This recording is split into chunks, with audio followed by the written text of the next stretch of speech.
आज हमारे भारत के पहले प्रधानमंत्री सुभाष चंद्र बोस का जन्म दिवस है। क्या मैंने कुछ गलत बोला? शायद नहीं, शायद हाँ। जी हाँ, मैं बात कर रहा हूँ भारत के पहले जो प्रधानमंत्री हुए गवर्नमेंट इन एग्जाइल की, सुभाष चंद्र बोस की। अब इस पे डिबेट हो सकता है, डिस्कशन हो सकता है कि भारत के पहले प्रधानमंत्री तो जवाहरलाल नेहरू थे, सुभाष चंद्र बोस नहीं। तो ये सुभाष चंद्र बोस को आप भारत के पहले प्रधानमंत्री की उपाधि क्यों दे रहे हैं? ये सब स्टार्ट होता है आज़ाद हिंद फौज की गठन के साथ, और सुभाष चंद्र बोस ने उसमें बढ़ चढ़कर हिस्सा लिया। और जापानी सरकार के द्वारा हेल्प से सुभाष चंद्र बोस ने एक गवर्नमेंट इन एग्जाइल की इस्टेब्लिशमेंट करी 21 अक्टूबर 1943 को। और इस गवर्नमेंट इन एग्जाइल जो कि सिंगापुर के अंदर बनी अक्टूबर के अंदर 1943 के अंदर, उसके प्राइम मिनिस्टर सुभाष चंद्र बोस स्वयं थे और उसके कैबिनेट मिनिस्टर्स भी थे।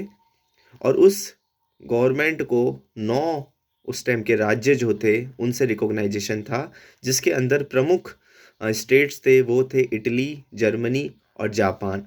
इस गवर्नमेंट एग्जाइल की खुद की करेंसी थी, बैंक था, सिविल कोड था, कोर्ट्स थे, डिप्लोमेटिक रिलेशनशिप थे, प्रॉपर्टी थी। और इस गवर्नमेंट एग्जाइल को भारत की एक बहुत अच्छी जनसंख्या ने रिकॉग्नाइज भी कर रखा था। और इसके पास एक डिफाइंड टेरिटरी भी थी जो थी अंडमान एंड निकोबार आइलैंड।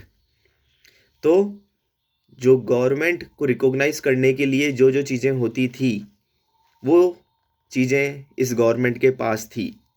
अगर ये चीज़ें गवर्नमेंट के पास थी तो सुभाष चंद्र बोस को क्यों ना भारत का प्रथम प्रधानमंत्री की उपाधि दे दी जाए।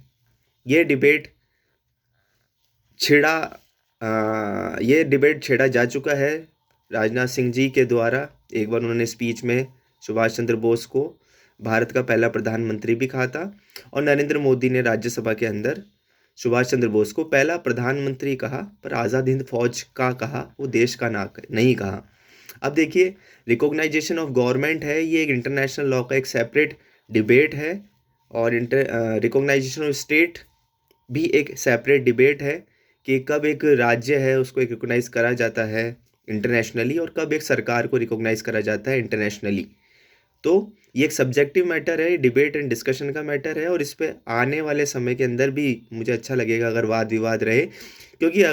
क्योंकि जब मैं मॉडर्न हिस्ट्री पढ़ता हूँ इंडिया की, तो सबसे ज़्यादा एक कैरेक्टर है जो सबसे कम जिसके बारे में बात हुई है, वो सुभाष चंद्र बोस हैं। उनका जो स्ट्रगल था, इंडियन नेशनल आर्मी का जो स्ट्रगल था, वो भारत की मॉडर्न हिस्ट्री के अंदर और किताबों के अंदर उतना जिक्र नहीं होता है जितना जिक्र होना चाहिए।